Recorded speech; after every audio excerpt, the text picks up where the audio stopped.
I'm Daniel Dubois. I'm the founder and CEO at ShareShed. At ShareShed, we're creating a world of unlimited access to adventure with a website and mobile app for people to rent outdoor adventure gear off of locals. So let's say you want to go kayaking this weekend, but you don't own a kayak. With ShareShed, you're connected to a local to simply rent off of them. So essentially, we're Airbnb for outdoor adventure gear, and we're making it easy to have fun outside. Now, I heard that I get cut off if I begin to pitch, so that's all I got for ShareShed. But what I was asked to do today was to talk a little bit more about the lessons I've learned through tech entrepreneurship. And I thought about a Steve Jobs quote, which was that our main goal as entrepreneurs is to put a dent in the universe. And when Steve Jobs said that, I'm pretty sure he wasn't referring to creating the next Angry Birds, but creating something that actually moves society forward, right? That makes a difference.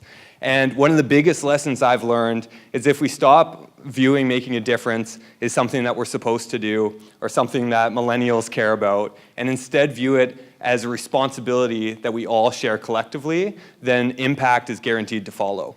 So today what I'd like to talk about is a little bit more about my background in entrepreneurship and an experience that profoundly changed the way I view the world and actually revealed what I believe is a cornerstone to our happiness that we all mutually share. So when I was putting this talk together, I thought back to my earliest childhood memory, my earliest entrepreneurial memory, and I came up with selling moss. So does everyone know what I'm talking about when I say moss, like the grassy stuff that grows in shady areas? I used to go door to door. I was born and raised in Vancouver, grew up in Falls Creek. I used to go door to door selling moss for $5 a bag. Now, I have no idea why people bought it off of me, probably because I was 5. But regardless, they did, and from that moment on, I was hooked on entrepreneurship. Then, like most entrepreneurial kids, I did Kool-Aid stands. It's an embarrassing photo I found of myself. I would say 25 cents, 50 cents for Kool-Aid, but regardless of what I priced it at, people would complain about price. And I switched up my strategy, and I said, Kool-Aid for sale, pick your own price, and instantly I had loonies, toonies, $5 bills coming in.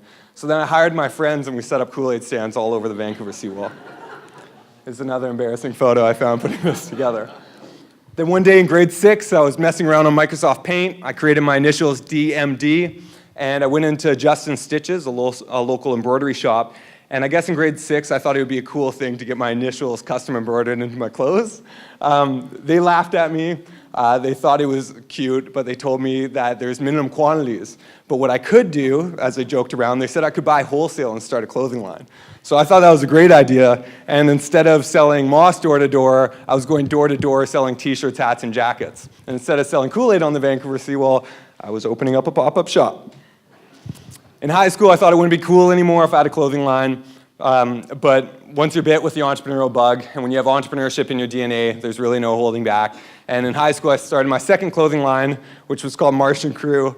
I don't usually bring up the name because I feel like it's somewhat embarrassing now. But this was a much more serious company. We had different sales reps in all the different schools. We did everything in limited quantity, so we'd sell out day of or day after, and we built a pretty strong lifestyle brand. Now, in high school, I wasn't necessarily killing it, but I thought I was doing pretty well at the time. And I actually bought a car and a motorcycle before I even had my driver's license. And then I upgraded my bike to one that went 0 to 100 in 3 seconds. And one thing my mom definitely saw coming was I totaled my bike. It put me on morphine for months. My plan was always to go to university to play basketball. This took away any chances to go directly into university to play ball. And instead what I did is I backpacked Australia with one of my best friends. It was probably the best thing that I've ever done. And only 3 weeks into our trip, we connected with a local who brought us into their house and hosted us. We actually moved into this local's garage that was filled with a bunch of their stuff, their surfboards, their bikes, and we took full advantage of it. So we'd wake up in the morning, go surfing with the dad, or bike trips with our neighbors. And it was incredible how we were on the other side of the world, but all of a sudden we were part of this tight-knit community. We were so far from home, but had a true sense of belonging. When I came home, I went to university, and in my entrepreneurship class, we watched a TED Talk called The Rise of Collaborative Consumption by Rachel Botsman. And Rachel brought up in this talk, this was on the rise of the sharing economy, she brought up a quote that said, redefine wealth from what you own to what you have access to. It made me think back to Australia and how we truly were wealthy in the sense that we didn't own a surfboard, but we're still going surfing. We didn't own bikes, but we were still going cycling. In fact, we were broke backpackers and had nothing, but because we were part of this tight-knit community, we had access to anything we could ever want. Rachel also brings up in her talk, and this is an educated group, I'm sure you're well aware, that the world is in a bit of an environmental mess right now. We have a garbage patch 2 times the size of Texas in our Pacific Ocean. But what really excites me, what excites Rachel, and I feel like excites a lot of tech entrepreneurs, is the ability for us to use technology as a tool to make a difference in the world. And the sharing economy is just one of the examples where we can not only benefit the environment, but put many of the values that we share, such as community, back into our everyday lives. So this is what Rachel Botsman was talking about, of redefining wealth from what you own to what you have access to. I started to get involved in the sharing economy, and at the beginning of my talk, I said I had an experience that profoundly changed the way I view the world. And that was speaking in front of 20,000 youth at We Day Vancouver. And it was incredible how every single youth in that building was so pumped up to make a difference in the world. The expression "blow the roof off" came from that event. You know, it's like I've never experienced anything like it before. And I think it's something that we often lose track of. You know, we're young and we want to make a difference, and then we get caught up in the day-to-day life, right? And one thing I learned just through my journey and reading, actually, has anyone read the book Delivering Happiness by Tony Hsieh? Yeah, a few, awesome. He breaks down happiness, and 2 cornerstones of happiness are growth and contribution. Growth is just chasing our potential, and contribution is being a part of something bigger than ourselves. And I think when we use technology and entrepreneurship as a tool to make a difference in the world, then we're also, in a way, being able to build up our happiness because we know that we're instantly a part of something bigger than ourselves. And then lastly, the best piece of advice I've ever received is to define my values and use my values as a filter in every decision that I make. So here are the values that I came up with, and I'm sure if anyone sat down and did the same exercise, growth and contribution would most likely be on yours as well. So I think everything I said today, a lot of people already know, but I just wanted to offer a friendly reminder to put a dent in the universe. Cheers. Cool.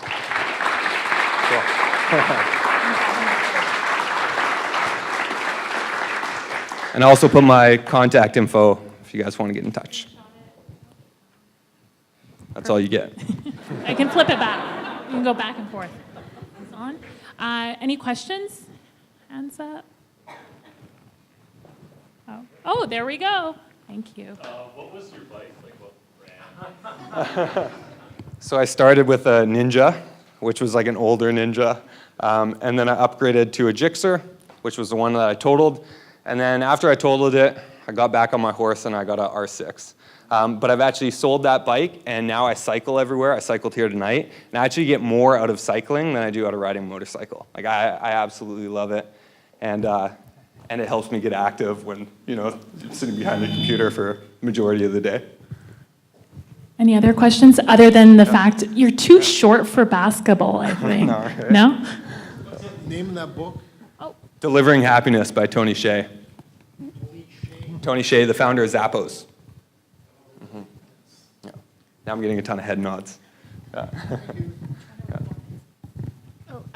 Do you have a team that builds your app, or who maintains it? Who does QA? Yeah, so, man, the journey of actually starting that was a little bit crazy. Got an out-of-the-box solution that didn't work, went through UBC ECE, where we had a group of 6 developers that created something that we could never actually use, bought another software that we licensed through a grant from the City of Vancouver's Greenest City Initiative, which was $15,000, redid the front end of that, and then ended up hiring a team and did Greenfield, started from scratch again, so yeah.